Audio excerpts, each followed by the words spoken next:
کہ جس پر بات نہ ہو سکے، بات ہو سکے.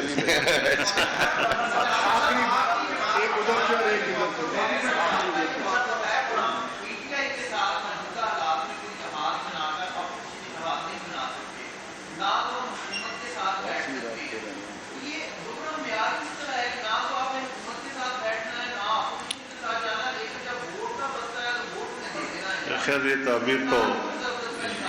یہ تعبیر آپ کی اپنی ہے، اس کے آپ ذمہ دار ہیں. پوری دنیا میں جمہوریت جہاں پر ہے وہاں ضروری نہیں ہوتا صرف حکومت کا جو بینچز ہوتے ہیں وہاں پر وہی بیٹھتے ہیں جو اتحادی ہیں. کبھی بھی اپوزیشن بینچوں پر یہ ضروری نہیں ہے کہ سب اتحادی بھی ہوں، بلکہ جو گورنمنٹ میں نہیں ہے وہ اپوزیشن میں بیٹھتا ہے، جو گورنمنٹ میں نہیں ہے وہ اپوزیشن میں بیٹھتا ہے اور اپنی شناخت کے ساتھ بیٹھتا ہے، اپنے موقف کے ساتھ وہاں بیٹھتا ہے. ہاں، اپوزیشن جماعتوں کے بیچ میں پھر ضرور یہ رابطہ رہتا ہے کہ روزمرہ کے معاملات پر اگر کوئی بل آتا ہے یا کوئی تحریک التوا آتی ہے یا کوئی واک آؤٹ آتا ہے یا کوئی احتجاج آتا ہے تو ہم مل کر سکتے ہیں اور کرتے رہے ہیں. ایسا بھی نہیں ہے، بعض دفعہ نہیں بھی کیا، بعض دفعہ کیا بھی ہے. لہذا اب بھی ہمارا موقف یہی ہے کہ اس وقت جمعیت علماء اسلام اپنے پلیٹ فارم سے جدوجہد جاری رکھے گی اپنے موقف کے ساتھ. جہاں پر معروضی صورتحال پیدا ہو اور وہاں پر کوئی مشترک امر آ جائے، مشترک مسئلہ آ جائے، اس پر چاہے مذہبی جماعتیں ہوں یا اپوزیشن کی سیاسی جماعتیں ہوں، ان کے ساتھ اشتراک عمل میں کوئی معنی نہیں.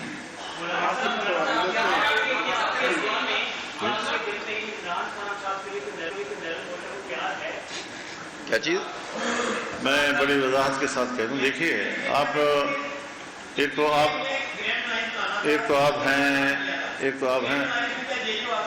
آپ ہیں میرے برخوردار، اور میری زندگی کی سیاسی زندگی شاید آپ کی پوری عمر سے زیادہ ہے.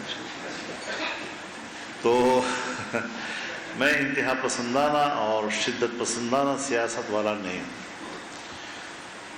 میں اس کا اعتراف کرتا ہوں کہ پی ٹی آئی اور ہمارے درمیان گزشتہ 10-12 سال انتہائی سخت اور شدید اختلاف کے رہے ہیں، لیکن جو الفاظ ابھی آپ نے ذکر کیے یہ گالیاں نہیں ہیں، یہ ایک نظریاتی معاملہ ہے. اگر کسی نے انگریز کا ایجنٹ رہا ہے تو ہم نے انگریز کا ایجنٹ کہا ہے، کوئی امریکہ کا ایجنٹ رہا ہے تو امریکہ کا ایجنٹ کہا ہے. تو یہ تو اس کے سیاسی جو فلسفی ہے اس کی تعبیر ہے. اب اس تعبیر میں آپ یہ کہہ سکتے ہیں کہ یار آپ کو اتنا سخت لفظ نہیں کہنا چاہیے، اس حد تک، اس سے زیادہ نہیں. ہم اب تعلقات کو واپس وہاں لانا چاہتے ہیں جہاں پر جمعیت علماء اسلام کا طبی مزاج ہے، جو اس کے معمول کی سیاست ہے، اس پر واپس لانا چاہتے ہیں. ہمارا اختلاف پیپلز پارٹی سے بھی ہے لیکن دشمنی تو نہیں ہے. ہمارا اختلاف مسلم لیگ سے بھی ہے لیکن دشمنی تو نہیں ہے. ہمارا اختلاف جماعت اسلامی سے بھی ہے لیکن دشمنی تو نہیں ہے. بیٹھے ہوئے ایک دوستوں کے طرح پر نیشنل پارٹی کے ساتھ بھی ہے، قوم پرستوں کے ساتھ بھی ہے، لیکن دشمنیاں نہیں ہیں کسی کے ساتھ. ہم سب ایک دوسرے کے ساتھ مل بیٹھنے کی پوزیشن میں ہیں، اور ہم آج بھی یہ کوشش کر رہے ہیں کہ ہم پی ٹی آئی کے ساتھ بھی تعلقات کو دوبارہ وہاں لے جائیں کہ جہاں ہم آپس میں بیٹھ کر بات چیت کر سکیں.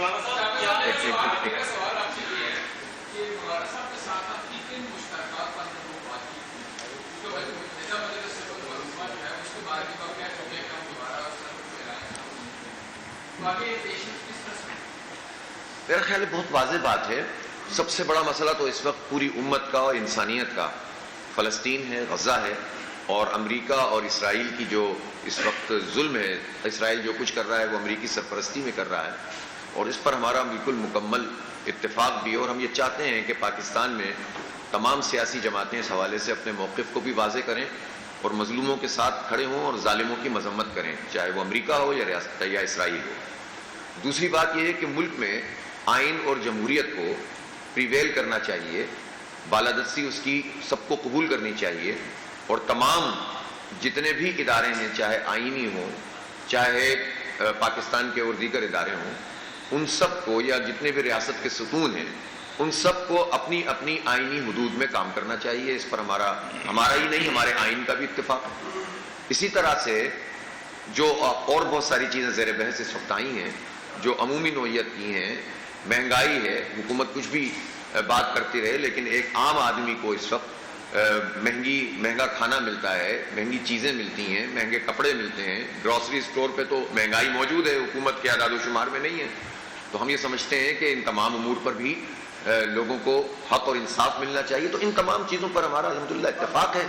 باقی پھر ملاقات بھی ہوتی رہے گی، گفتگو بھی ہوتی رہے گی، اور کچھ نہ کچھ جو ہے وہ چیزیں آگے بڑھتی رہیں گی. بہت شکریہ.